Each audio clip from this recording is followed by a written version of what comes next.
Mavs fans, I want to know from y'all down in the comments section, how likely are you to recommend Mavericks today to a friend, maybe a fellow Mavs fan? Scale it 1 to 10 down in the comments section. We want to hear from you on today's show.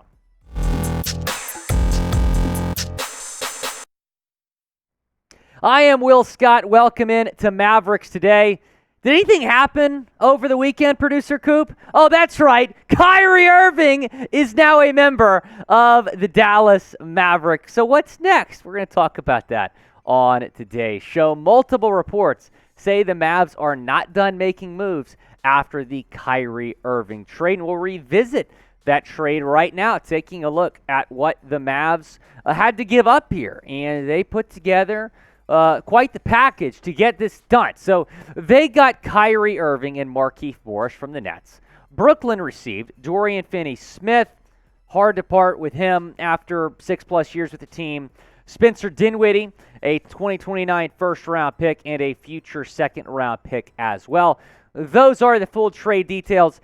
And when I look at this trade, I think this is a good deal for the Dallas Mavericks. And I understand in the moment, we all felt conflicted, right? But Spencer Dinwiddie and Dorian Finney-Smith are two good players, but they're not star players. You're getting Kyrie Irving and only giving up, in terms of draft picks, 1 first-round pick and a second-round pick. So I thought it might take multiple first-round picks to get this done, not to mention the first-round pick you're giving up. That's like a 13-year-old right now. That's 6 years from now. So pretty good deal for the Mavs overall. I understand this is a high-risk wager. Kyrie's a free agent. He comes with some baggage, but the Mavericks had to do something to get Luka another star. Now, send some love to Spence and Doe. Type 10 and 26 down in the comments section. They were great.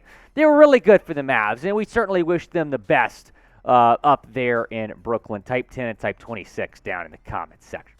Tim McMahon tweeting this. Christian Wood is well aware that Mavs are discussing potential trades involving him. He says he's trying to stay off social media and talk to Jason Kidd and GM Nico Harrison as much as possible. So we'll start today's show. We're talking about what's next. Talking about Christian Wood. Now, the Clippers are a team that have registered some strong interest in the Mavs Center ahead of Thursday's deadline. And a big reason that C. Wood is in trade rumors is that he is an unrestricted free agent at the end of this season. Marc Stein, who covers the NBA and does it very well, saying this.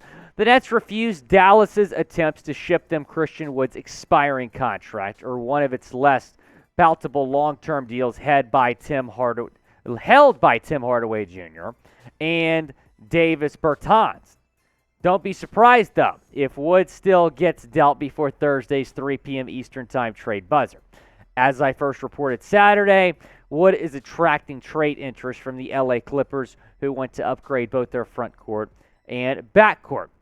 So we're talking about trade candidates on the Mavs. They just traded Spencer Dinwiddie and Dorian Finney-Smith. What is the most likely Mav to get dealt next? We've heard him in trade rumors really for the last couple of weeks, and the Clippers are a team that have showed interest in him, maybe some other Western Conference teams in the sweepstakes as well for Wood, but it'll be very interesting to see what they do with C. Wood at the deadline. I know what I've done for my diet. I've gotten on AG1, and I feel so much better every single day. Shout out to Athletic Greens for sponsoring today's show. Like I said, I take it literally every single day, and I gave it a try because I wanted better gut health and wanted a supplement that actually tastes great. You can get comprehensive and convenient daily nutrition at athleticgreens.com/chatsports. I take AG1 every morning, and it makes me feel ready to take on my day. I came into this year wanting to get healthier. Starting my year in AG1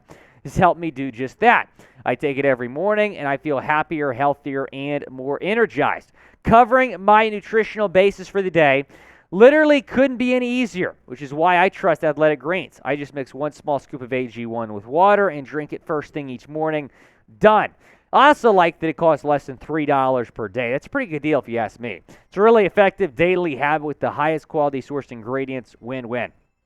A comprehensive solution is what you need from your supplement routine.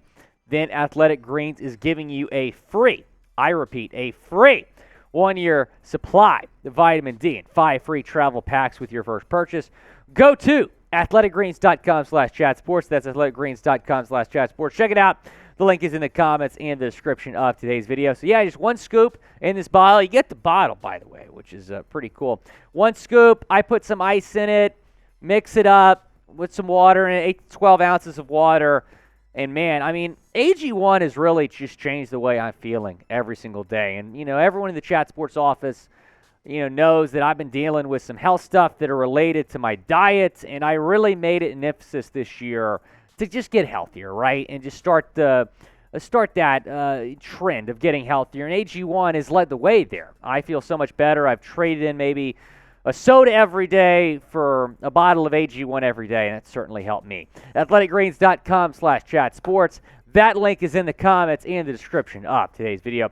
Going back to Christian Wood here, 18.4 points per game, 8.4 rebounds per game, shooting over 53% from the floor, 38.5% from 3.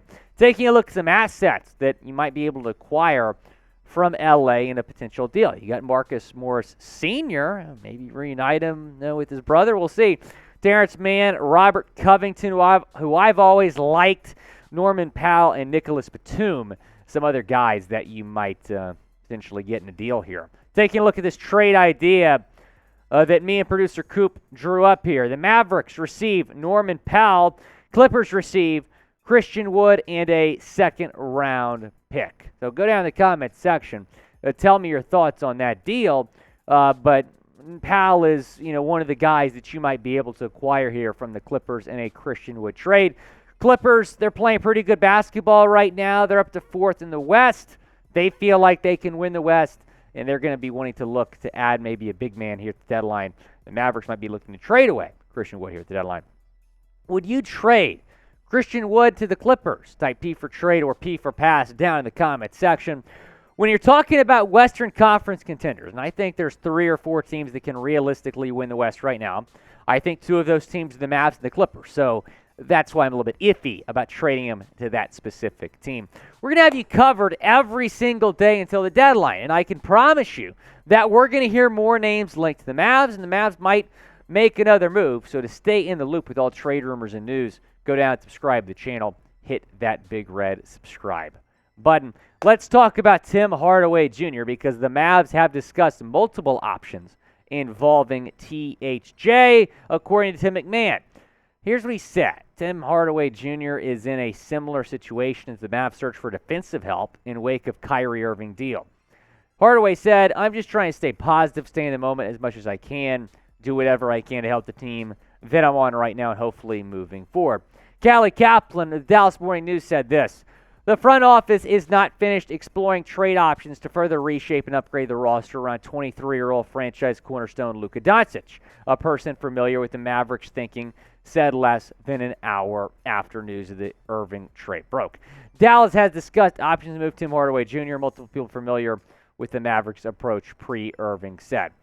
I think the Mavs would love to move Tim Hardaway Jr., but that's going to be easier said than done. What teams are going to be interested? What teams are going to want to take on that contract? We'll see. He's averaging over 13 points per game this year, shooting just 37.7% from the floor, 34.9% from 3, and then averaging 7.9 3-point attempt per game. He's been inconsistent, right? I liked him, but he's just been a little bit inconsistent this year, and I think that has taken a toll on the Mavs. They might want to look to acquire a shooter at the deadline that's been a little bit more consistent. Would you trade Tim Hardaway Jr.? Type Y for yes or type in for no down in the comment section. Go down, let me know what you do. And if you're a true Mavs fan, go down in the comments and type MFFL down in the comments if you're a Mavs fan for life.